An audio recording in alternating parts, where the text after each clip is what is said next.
எல்லாருக்கும் வணக்கங்க. இந்த வீடியோவில் நம்ம பார்க்க போகிற டாபிக் என்ன அப்படின்னா, பிரசனத்தில் கிரகங்கள் குறிக்கும் விலங்குகள்.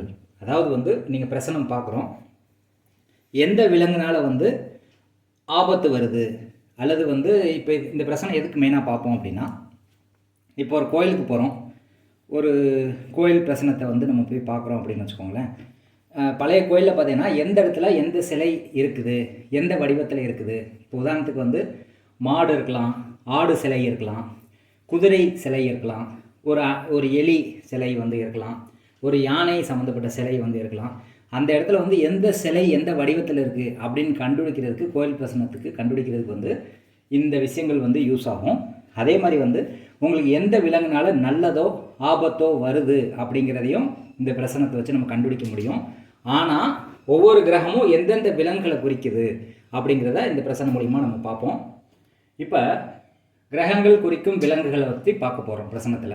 இதில் ஒவ்வொரு கிரகம் என்ன விலங்கு குறிக்குது அப்படிங்கிறத நான் ஒரு பிராக்கெட்குள்ளே போட்டிருக்கேன். உதாரணத்துக்கு சூரியன் சிங்கத்தை குறிக்குது, சந்திரன் முயலை குறிக்குது, செவ்வாய் புலி நாய் ஓநாயை குறிக்குது, புதன் பன்றியை குறிக்குது, குரு யானை குதிரையை குறிக்குது, சுக்கிரன் மானை குறிக்குது, சனி கழுதை ஒட்டகம் குரங்கு போன்ற விலங்குகளை குறிக்குது, ராகுங்கிறது உடும்பு பாம்பு போன்ற விலங்குகளை குறிக்குது, கேதுங்கிறது எலி அணில் போன்ற விலங்குகளை குறிக்குது.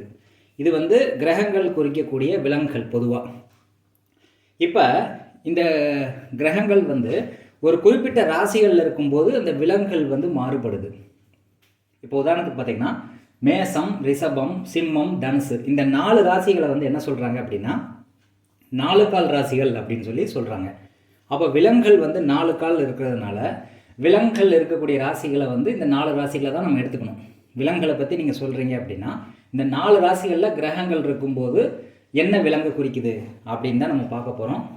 இந்த விஷயங்கள் எதுலேருந்து எடுத்தேன் அப்படின்னா கிருஷ்ணனியம் அப்படிங்கிற ஒரு புக்கு, மலையாள புக்கு, கிருஷ்ணனியம் அப்படிங்கிற புக்கை தமிழில் டிரான்ஸ்லேட் பண்ணி அதில் எடுத்தது தான்.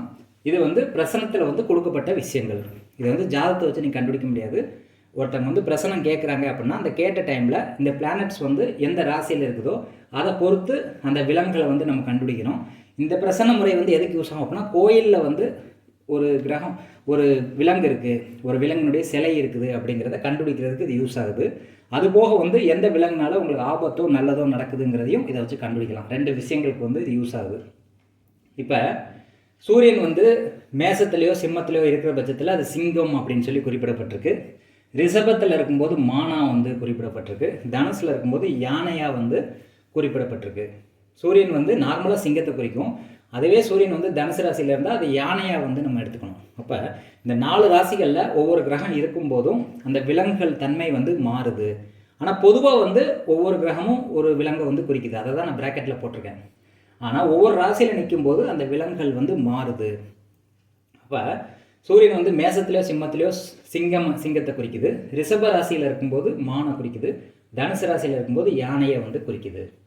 சந்திரன் பொதுவாக முயலை குறிக்கக்கூடிய கிரகம் சந்திரன், ஏன்னா வேகமாக ட்ராவல் ஆகிறதுனால. அப்போ மேசத்துலேயோ சிம்மத்திலையோ இந்த சந்திரன் இருக்கும்போது அது ஆடை குறிக்குது.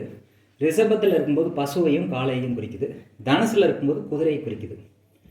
அப்போ சந்திரன் பாருங்கள் முயலை தான் குறிக்குது. ஆனால் வேறு ராசிகளில் இருக்கும்போது அதனுடைய விலங்குகள் மாறுபடுது. இதை நீங்கள் மறந்துடக்கூடாது.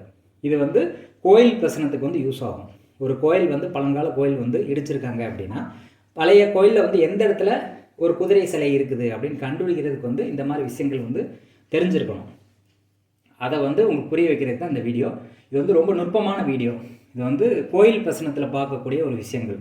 இது வரைக்கும் யூடியூப்பில் யாருமே இதை சொல்லலை. அதனால் இதை பார்த்து பயனடையணும்னு நான் கேட்டுக்கிறேன். இப்போ செவ்வாய் எதை குறிக்கும் அப்படின்னா புலி நாய் ஓநாய் 3 விஷயங்களை குறிக்குது. இதுவே மேசத்தில் செவ்வாய் ஆட்டை குறிக்குது. ரிஷபத்தில் செவ்வாய் காளையை குறிக்குது. சிம்மத்தில் செவ்வாய் புலியை குறிக்குது. தனுசில் செவ்வாய் குதிரையை குறிக்குது. அடுத்து புதன் குறிக்கக்கூடிய விலங்கு பார்த்திங்கன்னா பன்றி. அதுவே மேசத்துலேயும் ரிஷபத்துலேயும் புதன் இருக்கும்போது அது குரங்கு குறிக்குது. சிம்மத்தில் எதையுமே குறிப்பிடப்படலை புக்கில். அதுக்கடுத்து தனுசில் பார்த்திங்கன்னா முள்ளம்பன்றியை குறிக்குது. புதன் தனுசில் இருந்தால் அது முள்ளம்பன்றியை குறிக்குது. குரு மெயினாக யானையாகவும் குதிரையாகவும் செயல்படுது. அதுவே மேசத்துலேயோ ரிஷபத்துலேயோ குரு இருந்தால் கழுதையாகவும் ஒட்டகமாகவும் எடுத்துக்கலாம். சிம்மத்தில் வந்து குரு இருந்துச்சுன்னா அது ஒட்டகமாக எடுத்துக்கலாம்னு சொல்லி குறிப்பிடப்பட்டிருக்கு. தனுசில் வந்து குரு இருந்தால் அது குதிரையாக வந்து நம்ம எடுத்துக்கலாம்.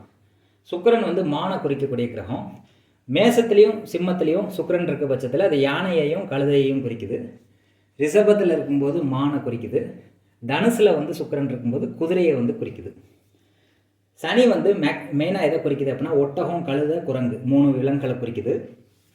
சனி மேசத்தில் இருக்கும்போது வாத்தை குறிக்குது. ரிஷபத்தில் இருக்கும்போது எருமையை குறிக்குது. சிம்மத்தில் இருக்கும்போது கருங்குரங்கை குறிக்குது. தனுசில் இருக்கும்போது யானையை குறிக்குது. இப்படி ஒவ்வொரு கிரகமும் வந்து ராசியில் இருக்கும்போது விலங்குகள் வந்து மாறுபடுது.